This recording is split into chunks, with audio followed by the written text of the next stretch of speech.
Pro and can't పోస్టులు అంటే ఈయన్ని గొప్పగా చెప్తూ ఆయన మృతికి నివాళులు అర్పిస్తూ దేవుడి సన్నిధికి చేరుకున్నాడని క్రిస్టియన్స్ ఆయన అభిమానులు పెద్ద ఎత్తున అయితే పెడుతున్నారు. ఎందుకంటే తనకి ఒక రకమైన చార్మింగ్ పర్సనాలిటీ ఉంది, చాలా ఆర్గనైజ్డ్గా తన అభిప్రాయాన్ని చెప్పగలుగుతున్నాడు, చదువుకున్నాడు, బాగా యాక్టివ్, దాంతోపాటు ఆయన బిజినెస్ మ్యాన్ కూడా. సో ఒక రకంగా సక్సెస్ఫుల్ హ్యూమన్ బీయింగ్గా కూడా చెప్పుకోవచ్చు ఆయన, పర్సనల్గా కావచ్చు, మతపరంగా కావచ్చు. అందువల్ల చాలామంది ముఖ్యంగా యూత్కి ఒక ఐకాన్ లాగా, ముఖ్యంగా క్రిస్టియన్ యూత్కి ఒక ఐకాన్ లాగా ఆయన ఉన్నాడు. సో ఆయన మృతి కూడా ఒక మిస్టీరియస్గా జరిగింది. నిన్న రాజమండ్రి దగ్గర రాజానగరం పోలీస్ స్టేషన్ పరిధిలో దివాన్ చెరువు గమన్ బ్రిడ్జి మధ్యలో గ్రమన్ బ్రిడ్జి దాటిన తర్వాత, ఆ రహదారులు దాటిన తర్వాత నయారా అనే ఒక పెట్రోల్ బంకు, దాని ఆపోజిట్లో ఆయన చనిపోయారు. ఆయన ఎలా చనిపోయినారు అనే దానికి ఇప్పటికి కూడా ఇది లేదు. వాళ్ళ ఫ్రెండ్ కంప్లైంట్ ఇచ్చాడు, జనగామ రోషన్ అని, 11 గంటలకు నిన్న. ఆయన అర్లీ అవర్స్లో చనిపోయాడని చెప్తున్నారు. సో దానికి సంబంధించి సీసీటీవీ అయితే ఒకటి బయట వచ్చింది. కొవ్వూరు దాని ఏమంటారు, మన టోల్ గేట్ దగ్గర ఉన్న చిన్న ఫుటేజ్. ఆయన మెల్లగా బైక్ని ట్రాఫిక్లోంచి మెల్లగా బయటకు వస్తున్నాడు. వెనకాల లగేజ్ ఉంది బైక్లో, ఇది రాయల్ ఎన్ఫీల్డ్ దీంట్లో వస్తున్నాడు. సో దాని తర్వాత మళ్ళీ ఫుటేజ్ ఏం లేదు. కానీ పోలీసులు ఏం డిక్లేర్ చేశారంటే, సో ఈయన యాక్సిడెంట్లో చనిపోయాడు, ఆయన ఎవరు గుద్దలేదు, బైకే స్కిడ్ అయ్యి పక్కన పడింది, ఆయన మీద ఆ బైక్ పడిపోవడంతో వెయిట్కి ఆయన చనిపోయాడని. సో దీని మీద ఇంకా నిన్నంతా కూడా క్రిస్టియన్ సంఘాలు, దళిత సంఘాలు అనేకం రాజమండ్రి హాస్పిటల్లో దగ్గర చేశారు. సో ఇప్పుడు ఏంటంటే చాలామందికి, మామూలు ప్రజలకి చాలామందికి ప్రవీణ్ పగడాల ఎవరని తెలియదు. ఆయన బయోగ్రఫీ మనం కొద్దిగా చెప్పుకుందాం. బేసిక్గా ఏంటంటే ప్రవీణ్ పగడాల అనే అబ్బాయి, వాళ్ళ క్రిస్టియన్ ఫ్యామిలీ, కడప వాళ్ళది నేటివ్. ఆయన ఫస్ట్ కడపలో చదువుకున్నాడు, దాని తర్వాత ఉస్మానియా యూనివర్సిటీలో చదువుకున్నాడు. దాని తర్వాత ఆయనకి ఒకరోజు కళ్ళు తెరిచి ప్రార్థన చేస్తుంటే యేసు ప్రభువు అనేక రూపాల్లో ధవల వస్త్రాలు ధరించి కనిపించి, నువ్వు ఇండోర్కి వెళ్ళు అని చెప్పాడు. అప్పటికే ఆయన క్యాట్ ఎగ్జామ్ రాశాడు. క్యాట్ అంటే ఎంబీఏకి ఎంట్రన్స్ ఎగ్జాము. సో ఇండోర్కి వెళ్ళు నువ్వు అని చెప్పాడు. నేను అప్పుడు ఇండోర్ పేరు కూడా వినలేదు. అక్కడ నుంచి నేను ఇండోర్కి వెళ్ళిపోయాను ఇమ్మీడియట్గా. వెళితే నాకు అసలు అక్కడ ఏమో విపరీతమైన చలి, ఎవరూ తెలియదు. అలాంటి కండిషన్లలో నేను వెళ్ళిపోయి ప్రభువు చెప్పాడని నేను అక్కడ వెళ్ళి ఇంటర్నేషనల్ ఎంబీఏ కోర్సులో జాయిన్ అయ్యాను, ఎంబీఏ కంప్లీట్ చేసుకున్నాను అని ఆయన ఒక ఇంటర్వ్యూలో కూడా చెప్పాడు. సో అలా ఆయన ఎంబీఏ చేశాడు, దాని తర్వాత లా చేశాడు, దాని తర్వాత ఈయన టీచర్గా కొద్ది రోజులు పనిచేశాడు. దాని తర్వాత ఫస్ట్ రైట్ ఇన్ఫోటెక్ అని, ఫస్ట్ రైట్ సాఫ్ట్వేర్ అని 2 కంపెనీల్ని మిత్రులతో కలిసినే పెట్టి మేనేజ్ చేసేవాడు. సో ఈయనకి టెక్నాలజీ అంటే ఇష్టం ఉంది, బిజినెస్ మైండ్ ఉంది. అట్ ద సేమ్ టైం తను కొంత తరువుగా చదువుకున్నాడు. ఆయన అపాలజిస్ట్ అనే ఒక గ్రూప్లో కూడా జాయిన్ అయ్యాడు. అపాలజిస్ట్ అంటే క్రిస్టియానిటీలో మతాన్ని గుడ్డిగా ఫాలో కమ్మని చెప్పడం కాకుండా, లాజికల్గా మతం, క్రిస్టియానిటీ ఎందుకు గొప్పది, మిగతా మతాల్లో ఉన్న సమస్యలు ఏంటి అని చెప్పడం ప్రజలకి. అంటే ఒక లాజికల్గా కార్యకారణ సంబంధాన్ని వివరించడం. రెండవది ఇతర మతాల్లో ఉండే సమస్యల్ని కూడా చెప్పడం. అంటే కంపారేటివ్ స్టడీ అంటారు. అంటే సనాతన హిందూ మతంలో ఏ సమస్యలు ఉన్నాయి, ముస్లిం మతంలో ఏ సమస్యలు ఉన్నాయి, ఆ రెండింటితో పోలిస్తే క్రిస్టియానిటీ ఎందుకు గొప్పదో వివరంగా, లాజికల్గా వివరించడాన్ని అపాలజిస్ట్ అనే ఇది ఉందన్నమాట. అది ఎప్పటి నుంచో క్రిస్టియానిటీలో ఉంటుంది. ప్రవీణ్ పగడాల, ఆయన వెరీ పాపులర్. ప్రవీణ్ కుమార్ పగడాల అంటే చాలామంది బయట జనాలకు తెలియకపోవచ్చు, కానీ సోషల్ మీడియాలో ఫాలో అయ్యే వాళ్ళకి అందరికీ తెలుసు. అతను బేసిక్గా ఏంటంటే అపాలజిస్ట్ అంటారు క్రిస్టియానిటీలో. అపాలజిస్ట్ అంటే తమ మతాన్ని సమర్థించుకోవడానికి ఆర్గ్యుమెంట్స్, డిస్కోర్సు ఇవన్నీ చేసే వాళ్ళని అపాలజిస్ట్ అంటారు. అంటే వాళ్ళు ఏదో మూఢంగా ఈ మతాన్ని నమ్మండి అని చెప్పడం కాకుండా, లాజికల్గా ఈ మతం ఎలాంటిది, క్రైస్తు దేవుడు ఎలా అయ్యాడు, ఇవన్నీ లాజికల్గా ఎక్స్ప్లెయిన్ చేస్తూ పురాణాల్ని కూడా కోట్ చేస్తూ వేరే మతాల గురించి కూడా మాట్లాడుతూ ఒక ఆర్గ్యుమెంటేటివ్గా సపోర్ట్ లాజికల్గా ఆర్గ్యుమెంటేటివ్గా డిస్కోర్స్ అంటారు, డిస్కోర్స్ వాద వివాదాలు చేస్తూ ఉండే వాళ్ళని అపోలజిస్ట్ అని పిలుస్తారు. వీళ్ళు క్రిస్టియానిటీలో ఎప్పటి నుంచో ఉన్నారనమాట. ఈయన కూడా అట్లాంటి ఒక అపోలజిస్టుగా ఉంటున్నాడు. తర్వాత ఆయన కొన్ని ఛానల్స్, కాల్వరీ టీవీ, రక్షణ టీవీ ఇలాంటి అనేక ఛానల్స్లో కూడా చాలా స్ట్రాంగ్గా ఆయన క్రిస్టియానిటీని సపోర్ట్ చేసుకోవడం, హిందూ మతం లేదా ముస్లిం మతంలో ఉండే దురాచారాలు కావచ్చు, లేకపోతే అనేక దాని ఏమంటారు లాజికల్గా లేని అనేక అంశాలని ఎత్తి చూపడం. అట్లాగే ఇండియన్ హిందూ మతంలో ఇండియన్ కాంటెక్స్ట్లో కులాన్ని ఆయన బలంగా తీసుకోవడం, వర్ణ వ్యవస్థ కావచ్చు, కుల వ్యవస్థ కావచ్చు, దాని గురించి గట్టిగా మాట్లాడడం, ఇవన్నీ కూడా చేస్తాడు. సో అందుకనే ఆయనకి ఎనిమీస్ కూడా స్ట్రాంగ్గా ఉన్నారు.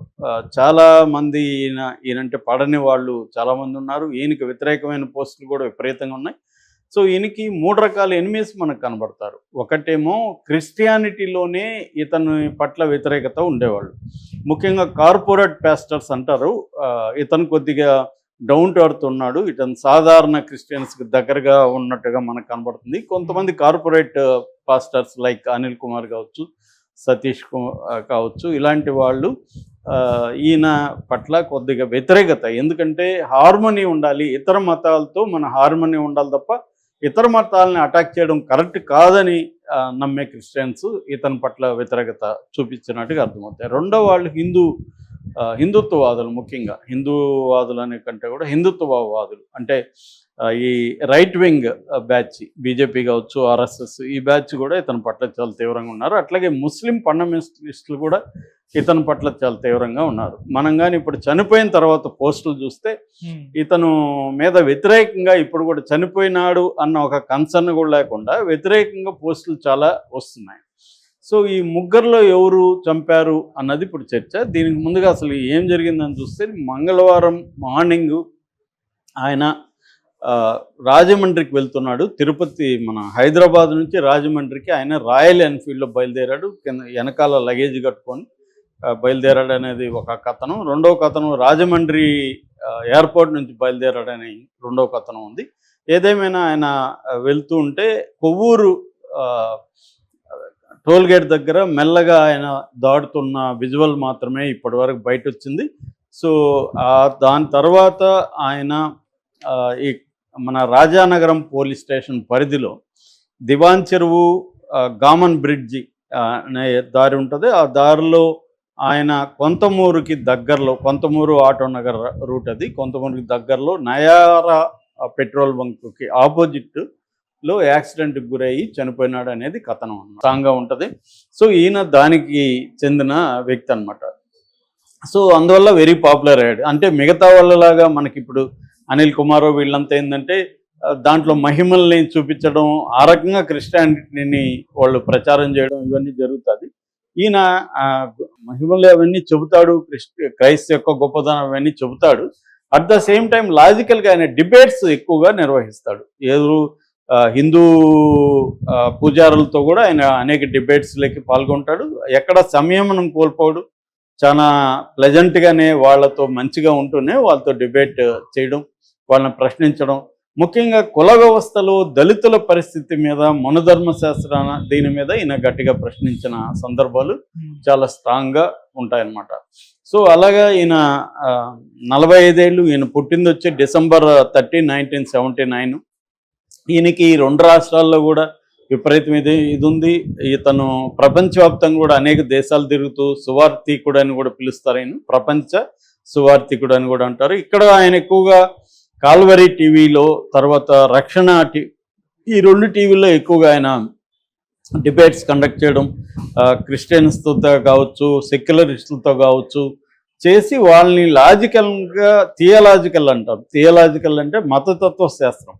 అట్లా మతతత్వ శాస్త్రపరంగా ఇతను జ్ఞానాన్ని ప్రదర్శించడం, హిందూ మతంలో సనాతన ధర్మం అంటేనే కుల ధర్మం, కుల వ్యవస్థ వివక్షత ఉంది అని దాన్ని ఆధారాలతో కూడా చెప్పడం, వాళ్ళని ఛాలెంజ్ చేయడం, రాముడి కాలంలో కులం లేదంటే కులం లేకపోతే కులపతి అనే బిరుదు అక్కడ ఎందుకు పోస్ట్ వచ్చింది, కులపతి అంటేనే కులం అన్నట్టు కదా అని ఇలాగా మన ఇండియన్ హిందూ స్క్రిప్చర్స్ని ఆయన అనలైజ్ చేయడం, అట్లాగే బైబిల్కి సంబంధించి ఆయనకు తరువు నాలెడ్జ్ ఉంది, వాటిని అప్లై చేస్తూ ఇవాళ కొంత ప్రోగ్రెసివ్గా స్త్రీలు బట్టలు వేసుకోవచ్చా అనేది వాళ్ళ స్వేచ్ఛకు వదిలేయాలి అని, ఇట్లాగా అంటే స్త్రీలు కూడా పాస్టర్స్గా ఉండొచ్చు అని, అంటే యూత్కి ఆయన ఒక ఐకాన్ లాగా ఉన్నాడు. ఒక పక్క బిజినెస్లో సక్సెస్ అయ్యాడు, టెక్నాలజీలో అడ్వాన్స్మెంట్ అయ్యాడు, రెండోది ఇవాళ యూత్కి సరిపోయే విధంగా ఆయన మాట్లాడడం, ఆయనకి ఏంటంటే ఒక పర్సనల్ చామ్ కూడా కనిపిస్తుంది.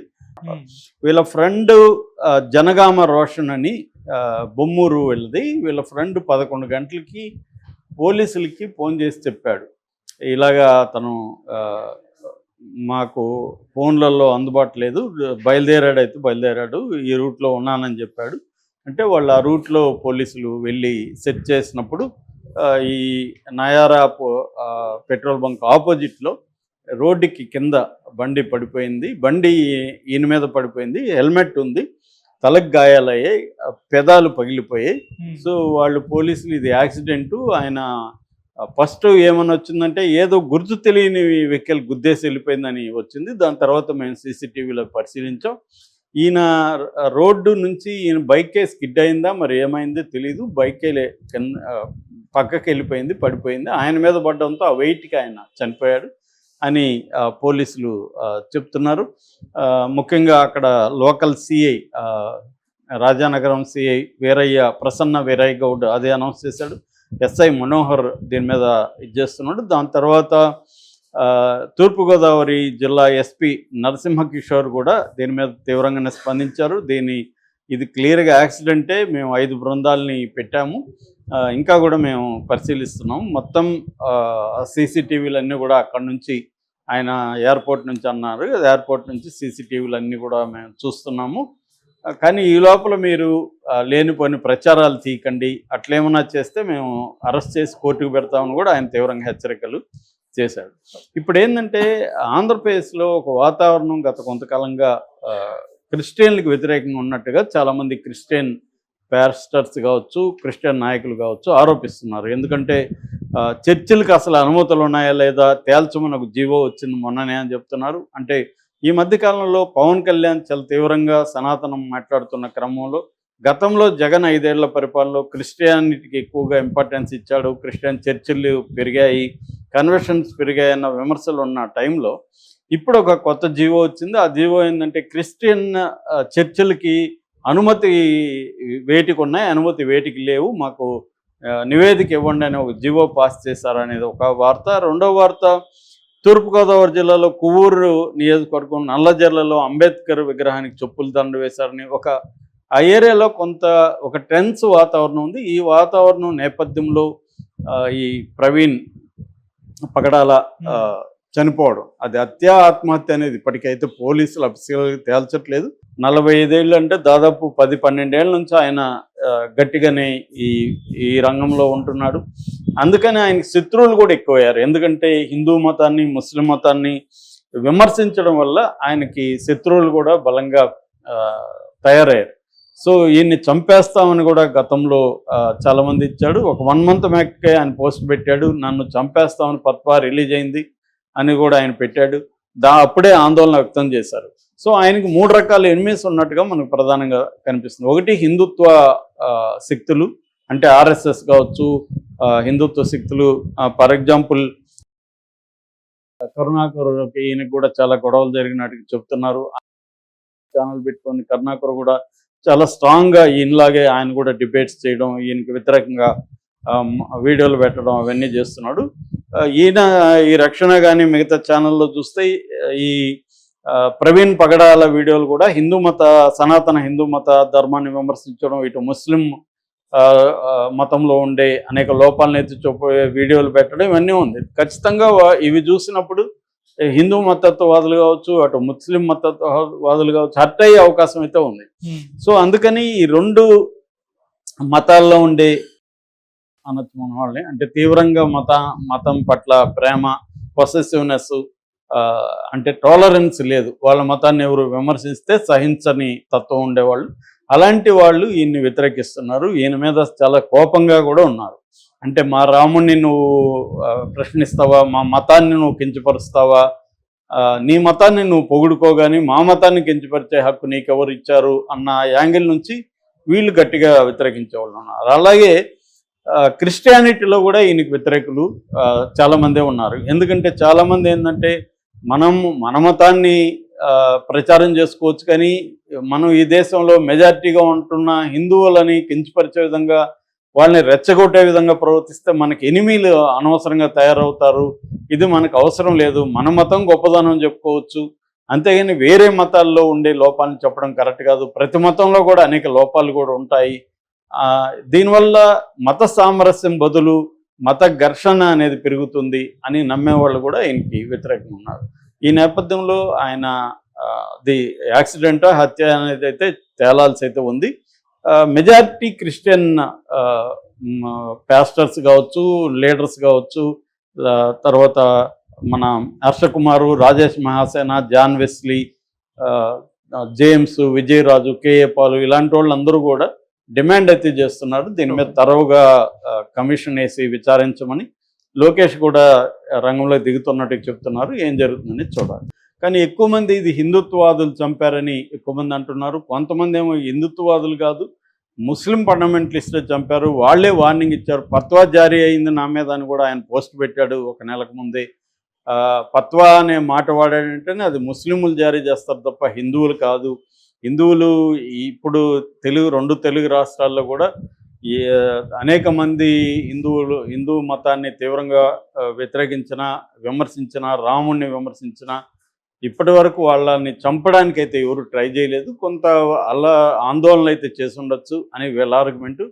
సో ముస్లిం ఫండమెంటలిస్టులు చంపారా లేకపోతే హిందూ ఫండమెంటలిస్టులు చంపారా అనేది తెలియదు. అసలు చంపారా లేదా కూడా మనకు తెలియదు. అఫ్సెల్గా పోలీసులు చెప్తే తప్ప దీన్ని మనం హత్య అనేదానికి లేదు.